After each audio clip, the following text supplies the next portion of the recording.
And it was so awesome getting a chance to chat with Steve. I've known Steve now for about 9 months. And I'm telling you, what Steve is doing for us in the packaging industry, we cannot ignore these types of solutions. They are audacious, they are bold.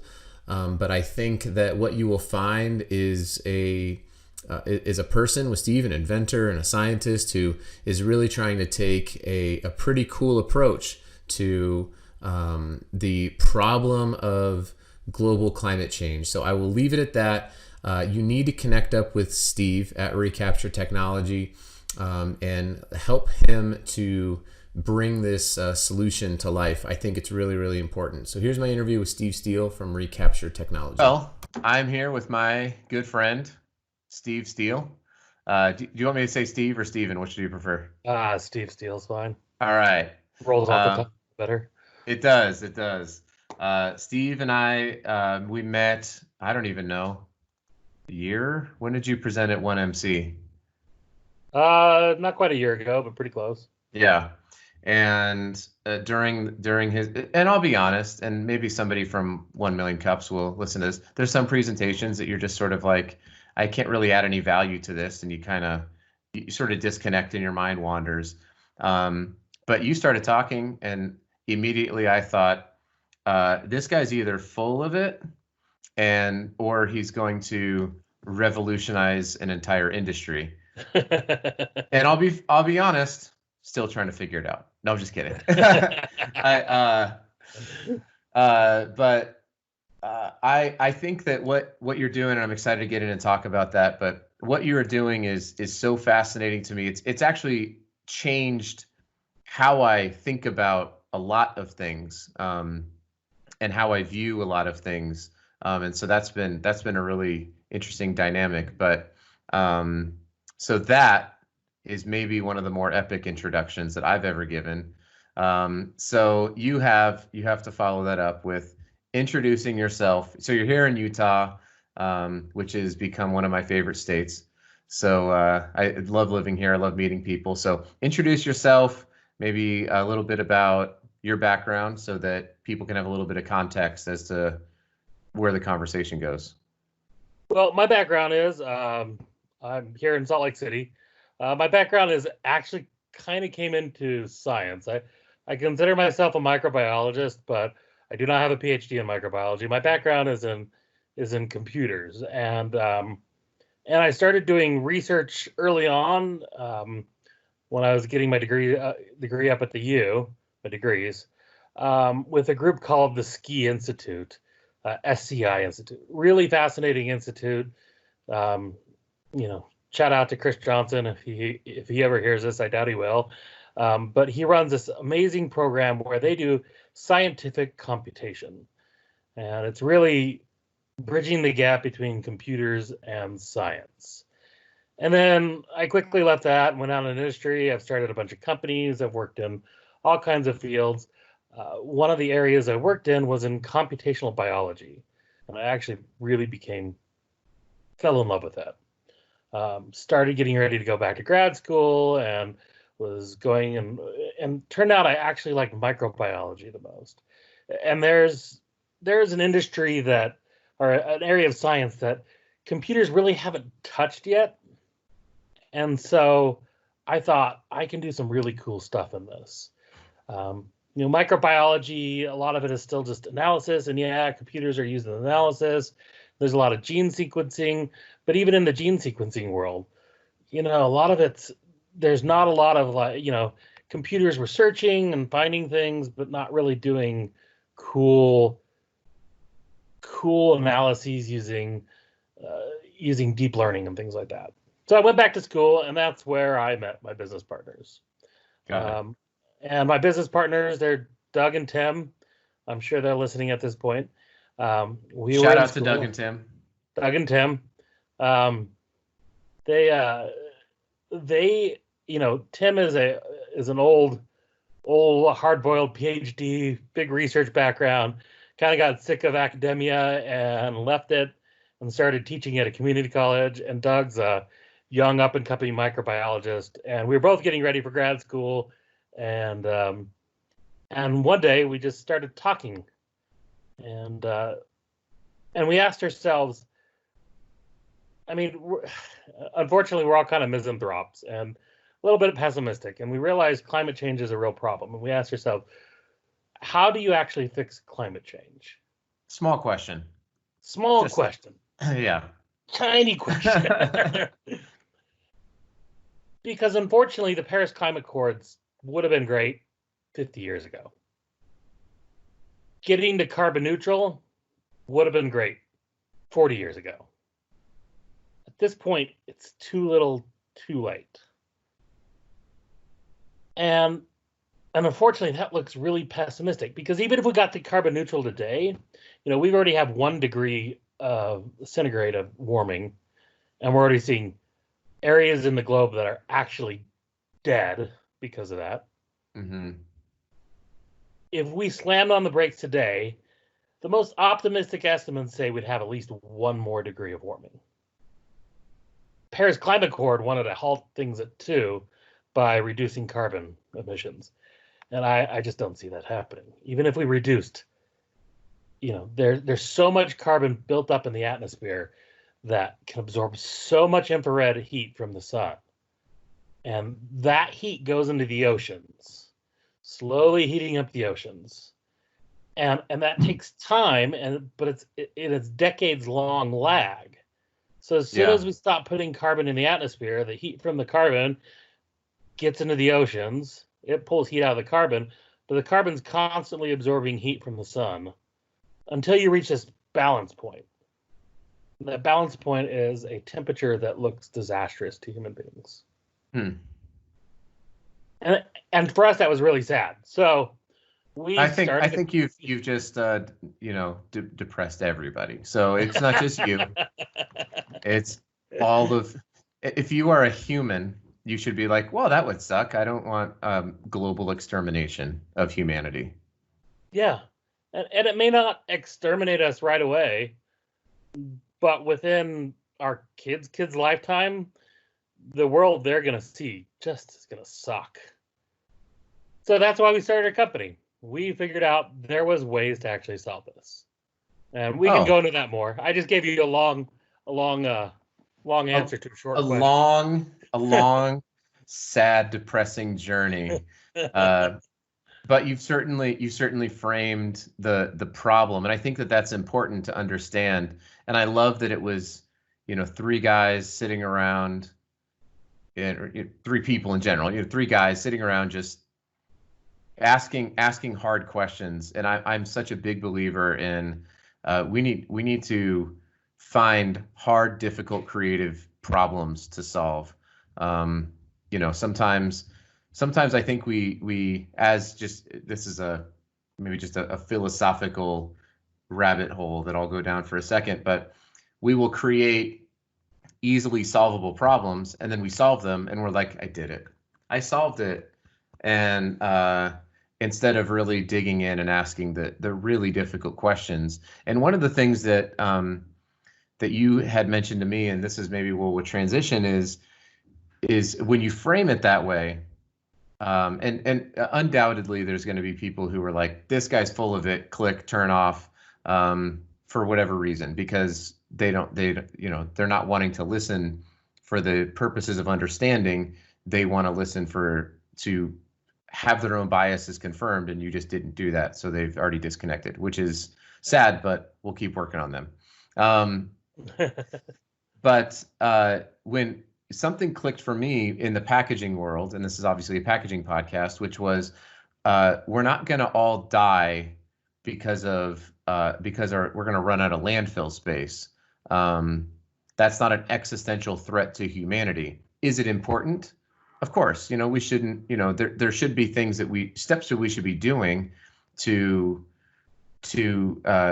use waste in positive ways. I don't think anybody would deny that. But when you kind of pinned that up against the problem that you described, which is, a potential extinction of humanity at some point in time, or at maybe even at worse, an almost uninhabitable Earth for a few generations out, it's like, okay, then that's that's a problem worth throwing time, energy, money, efforts at, and we should be doing that. So that, for me, when we had that conversation probably about, whatever it was, 9 months ago, really reframed stuff for me, how I think about it in the packaging industry. So maybe unpack that a little bit about the difference between, from a packaging perspective, and then we'll get into what you guys are doing as much as you're able to talk about it on a public forum.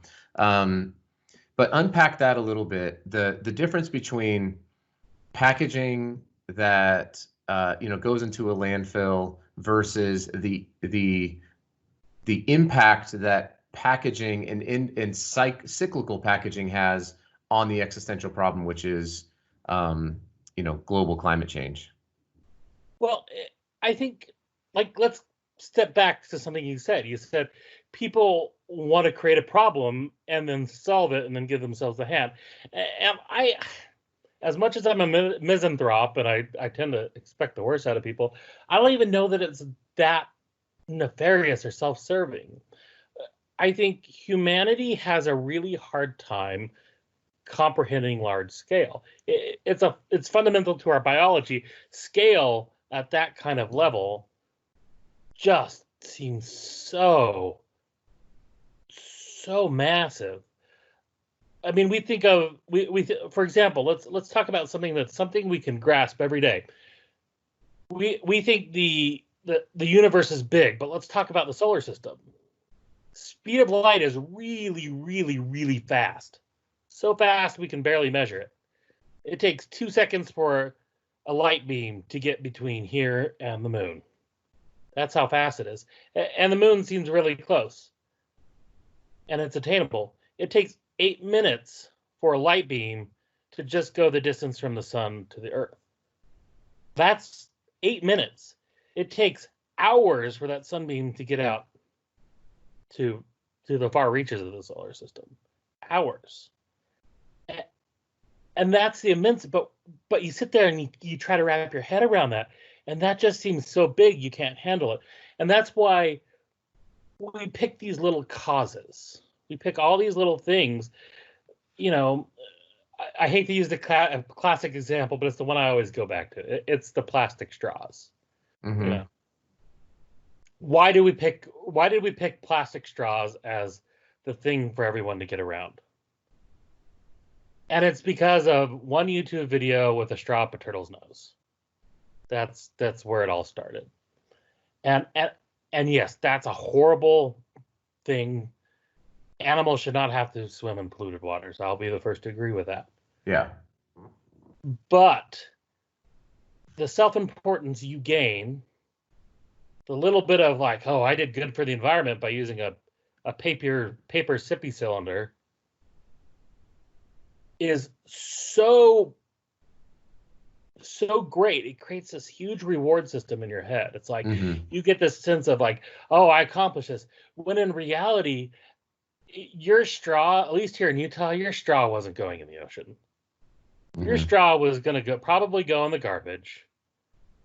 Almost certainly was going to go in the garbage, and was going to go be buried in a landfill and never be seen by humanity again. Yeah. And yet we get on these things. And yes, it's good that we don't get straws in the ocean. Right. That is, I'm not saying that's a bad thing. What I'm saying is, if that is the extent of, if that action alone makes you feel like, oh, I accomplished something for the environment, I'm an environmentalist, I'm good, or I'm conscious, then you're just being, delusional. Because that's not good for the environment. In fact, if you dig into it, it might be bad for the environment. Yeah. And that's the problem, is people look at one thing they're trying to do and they don't look at the full picture. Because once again, humans can't understand the scale. So from a packaging environment, a packaging perspective, I was just talking to someone and they were talking how much packaging they saved by switching from one shape of how they packed something together to a different shape. They engineered how they stack things. Yeah. and they were able to save 1% of materials. And I look at that and I go, great, that 1% on your package alone, you guys just spent thousands of dollars of man hours and thousands of dollars of retooling. And in reality, that 1% you probably saved was probably more about saving money, but let's try not to get too misanthropic about this as I like to go. That 1% is such a minuscule thing in the scope of the broader packaging world.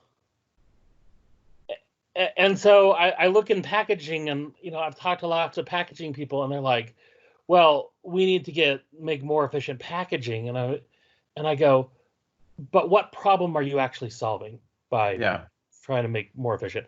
And if you are trying to solve a specific problem, how all that effort you're spending, all that money you're spending, all that time, does it actually contribute enough to make a difference? And it's not that we shouldn't.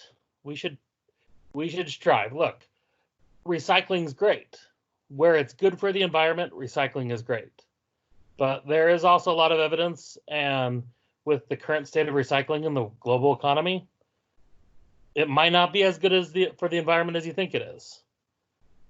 If you realize we're having to ship plastics to other countries, putting them on big boats that are spending lots of fuel, and a lot of that goes to those countries and frankly just gets thrown away. And a lot of those plastics that we thought were getting recycled are getting dumped in the ocean.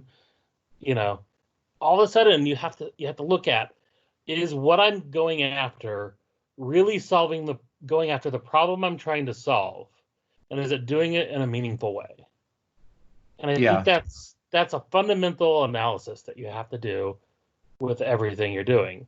Well, and I think that there are some relative terms in there that maybe people bump into, and this was maybe where you're getting to about the idea of scale, where what is meaningful, that is I would imagine. So if I'm a corporation and I have tasked my branding folks, my packaging folks, and I've said, by 2025 we want everything to be X, made from post-consumer recycled content or whatever the thing is.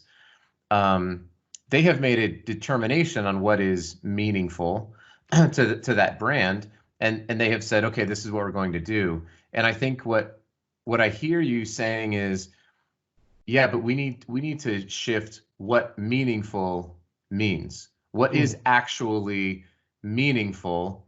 So are these things, are they meaningful enough to solve the most meaningful problem together? So if every big brand in the whole world came together and said, we're going to do X, what would that do? And if you run the analysis, it seems like some of the things that people were wanting to do, you're saying, well, maybe it slows down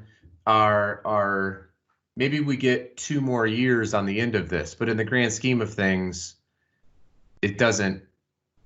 What are those? What do we gain from maybe that extra year, those extra 24 months in 200 years, because of changes we make now? Is that because as you're talking, and as you're talking about this idea of meaning and problem solving and scale, I'm kind of piecing it all together, that it's like, yeah, these are good things. The whole all the starfish are on the beach, and a guy's walking down and chucks a starfish, and someone says, what are you doing? You can't possibly throw all these starfish in the ocean. And he says, well, it meant something to that starfish. Have you heard that story before? Yeah. So, there's that kind of idea. But the problem, I think, with that I see a lot is the person walking down the beach, they chuck it in, they say, yeah, but not for that starfish. And by the way, I've done enough, and I'm going to go home and I'm going to go eat starfish. And you just start devouring these, or whatever. It's a terrible analogy, but no, I think it's a great analogy. Kind of going back to what you're saying, because I would actually say that starfish actually probably wanted to be up there in the first place. and no, but this is the problem you're going back to. Is what you're doing a motivation from, and I hate to be this guy, but are you doing this for a purely marketing reason, or are you doing this to actually try to be good? Because the reality is that starfish needs to be up there, probably because there's food up there. But you look at it and go, oh no, the starfish needs to be in the water. Well, starfish are perfectly fine out of the water for a while. Yeah. And he'll come up there, wait for the tide to come back, go back in. But you're throwing them in so that you feel good. When Right. that really probably was contrary to what the starfish wanted or needed, or, contrary to the system. And in reality, that's kind of what I feel like you're saying a little bit, is you have these people that are like, I'm going to do this good thing and then I'm done. Yeah. But I also say, don't do the good thing just because you feel like it's a good thing. Do the good thing because you know it will actually make a difference. And then all those little tiny things can add up to something bigger. Mm-hmm. But actually know what the goal is. And in the broader goal. And actually have a goal for altruistic reasons, not just, yes, the marketing is great. And I'm not discounting that. In fact, fundamental to my core business belief is that you have to greenwash, not greenwash. You have to use green marketing and green shaming is what I've heard. I think that I got that from you. Yeah. Eco shame. There we go. Eco shaming. Yeah. You have to eco shame people, but at the same time, it's like, make sure what you're doing actually does something. Yeah. So sorry to interrupt you. No, it's fine. It actually reminds me of once I was on a nonprofit board, and we were all sitting around, and somebody was like, well, what if we could get iPads for, if we could get 10 iPads? And someone was like, yeah, I've got a connection at Apple. I'll call them. And one guy chimes in and he says, if you have a connection at Apple, we need to ask them for $5 million. You don't approach Apple and ask them for 10 iPads. So, and that interaction has actually stuck with me on things like this. Like it's there, there are, when we want to ask for big things when there are big problems so that we can start to get towards that. It would have felt really great. And maybe Apple was like, oh yeah, we've done something good by donating 10 iPads. But they hadn't, the impact that Apple could have had on that nonprofit could have been so much larger, but we've only asked them for so little. And then people feel like they're doing good. It's the same thing with like Amazon's, what's the nonprofit arm where you can, Smile, Amazon Smile. So when I looked at doing it for the nonprofit, we realized if everybody that we knew bought all of their stuff on Amazon and spent all their money there, we would make $1,500 at the end of the year. And we were like, but everyone's going to feel so good about what they've done. We're like, I have helped this nonprofit. But at the end of the day, and then when we go ask them for money, they're like, no, I buy all my groceries. Like, yeah, that contributed $12 to us. So, you know what I'm saying? So yeah. It's that idea of people, going back to the other thing, people want to feel good about what they're doing. And when you give them small things to feel good about, when you have to ask them for the big things, they're like, but I already helped. I use paper straws that are terrible. I've already helped. I've done my part. Get off my back. I don't need to do anymore. Well, and that's once again, that's the flaw with the human brain. There was a study I read, this was 4 or 5 years ago, that if you tell someone you're gonna go work out, you are significantly less likely to actually go work out. And the reason why is because you told someone you're gonna go work out, so now you get this dopamine rush and this sense of self-esteem because, yeah, I'm the kind of person who goes and works out. And then you got your reward. Yeah. Instead of going to the gym and doing it and making puddles of sweat and working out, and then coming home and, there's, feeling like shit because sorry, I don't know if this is a family show. It's fine. Feeling like shit because, you didn't work out hard enough and you just keep going back and back. Instead, you went and then eventually you get this long-term reward of looking in the mirror one day and going, damn, I look good. Yeah. Instead you get this reward of, yeah, I'm the kind of person who goes works out and people know it. Yeah, that's so true. And I mean, we could really go sideways on this idea of, the powerful drug that is dopamine. But we will I think we'll get lost. I think we'll get lost in that rabbit hole for a while. So let's pull it back here, because I think this conversation that you had with Doug and with Tim, and trying to solve this big problem and saying we don't want to, there are plenty of people trying to solve incremental problems, and so you're not really wading into that water. And what you guys are saying is so audacious that that I'm sure it felt like a lot. Like for me, for example, I want to own the Denver Nuggets. That's my that's my big, hairy, audacious goal. The BHAG from Jim Collins. And you guys set out with this big, hairy, audacious goal. And the crazy part is, I don't want you to talk about this, is that you have a solution, a potential solution, or Part of the solution. part of a solution to this problem.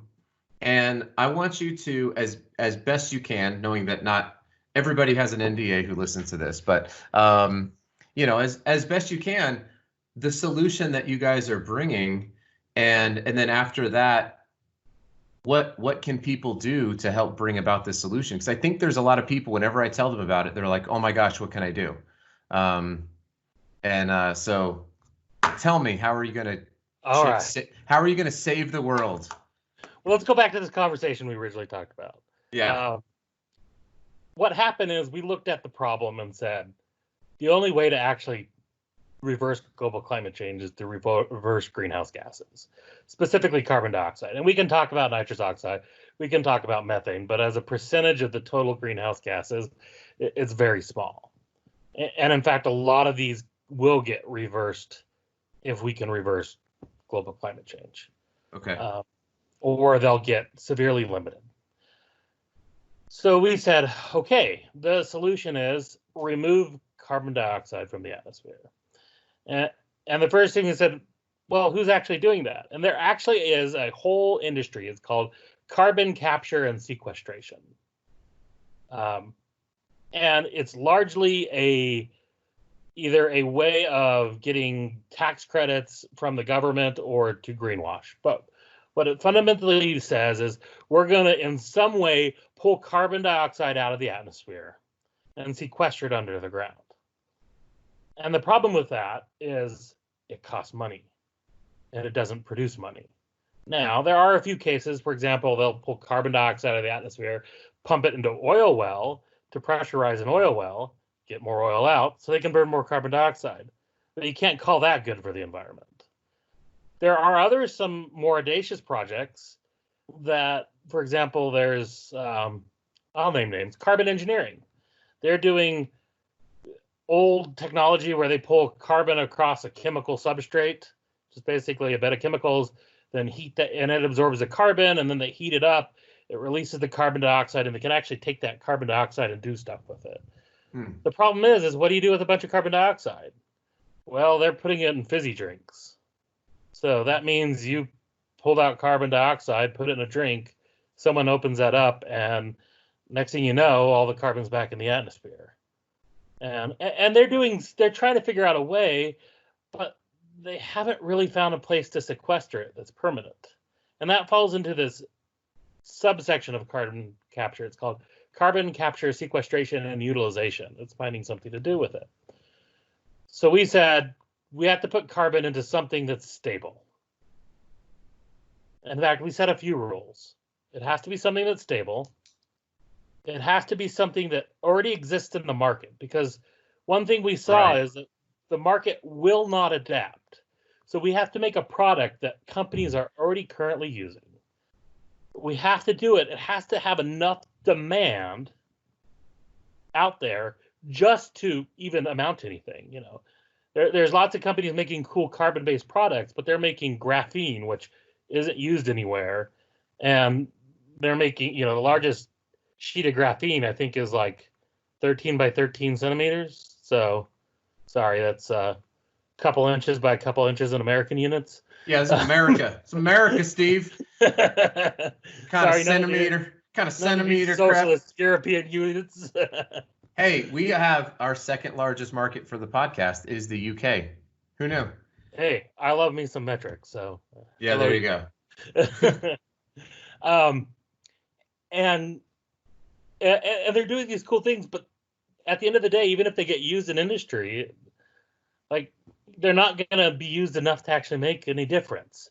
And they're great high value, but it's not going to make a difference. And then the other thing, and this was vital, is you have to produce whatever you're producing cheap enough so that it actually can be profitable. Mm-hmm. I think that's key because, this comes back from my business background, having, a few startups and, working in business and understanding if you can't sell what you're making for less than you make it for, then you're going to fail as a business. Right. And you actually see that all the time in tech industries. These companies come in, suck up VC money, and then all of a sudden when they're asked to make a profit, they have no idea what they're going to do. Yeah.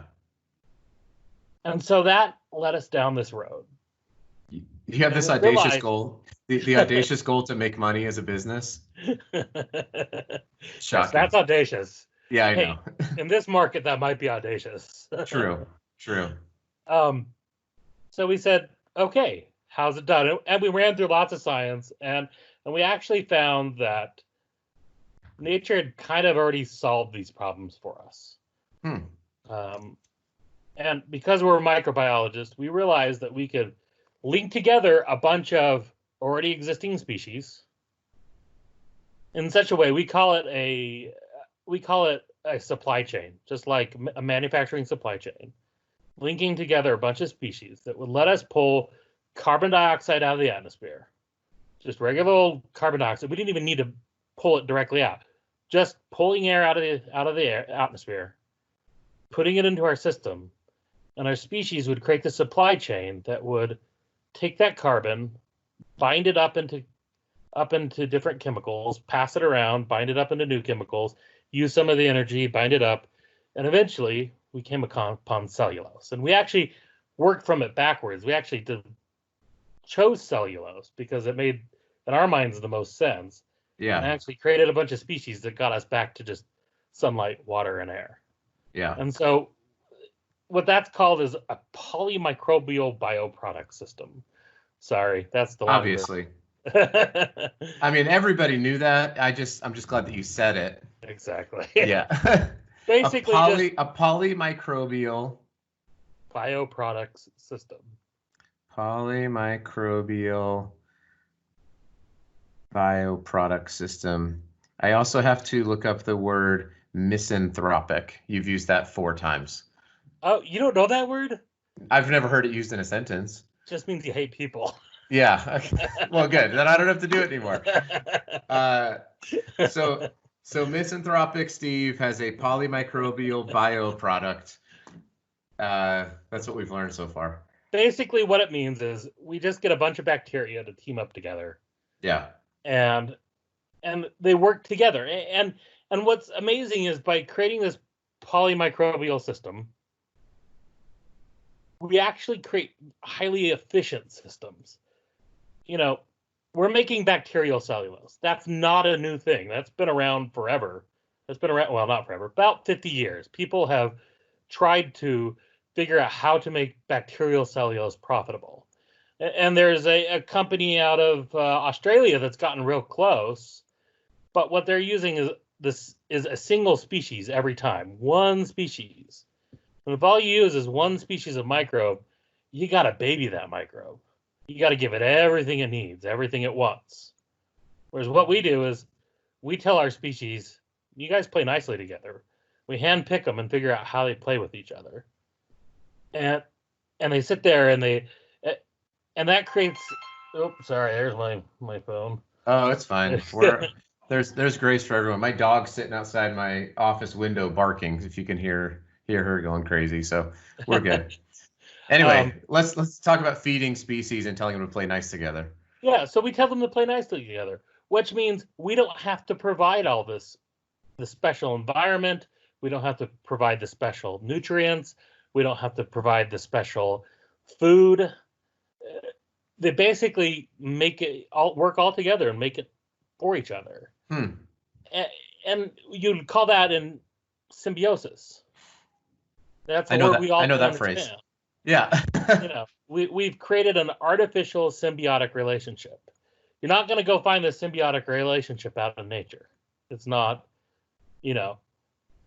because these bacteria aren't going to necessarily ever have the opportunity to be together. But when we put them together, you create this great community where one's defending, and in the process of defending the others, it gets food. And, so it's creating an environment that keeps other bacteria out. And one's creating an environment that brings oxygen into the system, and another's creating a system that takes oxygen out of the part of the system. And they work together to create a system where our inputs are essentially minimal. And that's I'm gonna start preaching with that. You got me going now. No, that's so cool. And then the output of that, the outcome of this community, this symbiotic community of polymicrobial bioproducts is now pure cellulose, or 99 point, what was it? 5/9 pure. Yeah.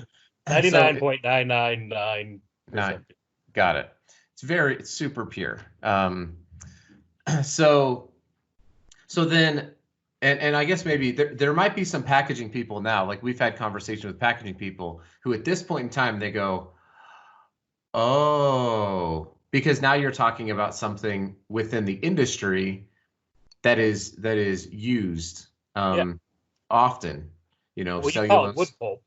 Yeah, I was like, cellulose is the basis for a lot of things, and that it has to be stable, it has to exist, and then the polymicrobial bioproduct is and can be produced cheap enough to be not only profitable for recapture technologies for your business, but it also becomes profitable for the rest of the supply chain.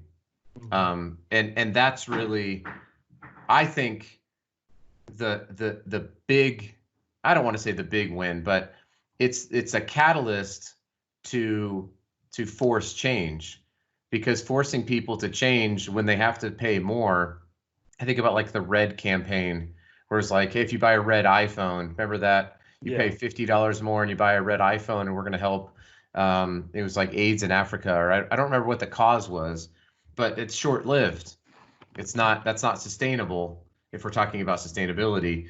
And that's, again, that was kind of another aha moment for me in talking with you, was like, whoa, it's solving a very functional, tangible problem, which is sustainability and supply chain, and risk mitigation and supply chain, and predictability in supply chain, and predictability in pricing, and control of your own inputs, and these things that operations people who might just be like, we don't talk about centimeters in America, and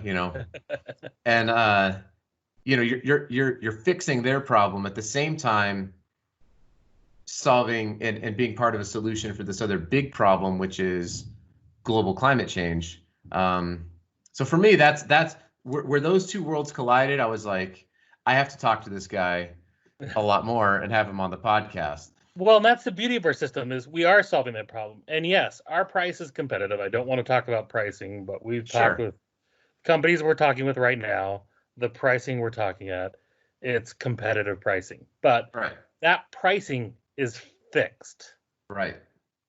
A couple years ago, they had a cold winter in Eastern Europe, and the price of wood pulp cellulose skyrocketed just because they had a cold winter in Europe.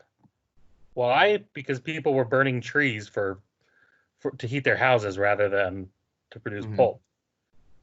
Look where we're at right now. I mean, I saw somebody said, if you don't think one person can change the world, try eating a bat in Wuhan, China. Like, we are such an interconnected global community now that you're right. I remember one story where someone was telling me about, they were like, yeah, the cost of baking vanilla has skyrocketed. I'm like, what?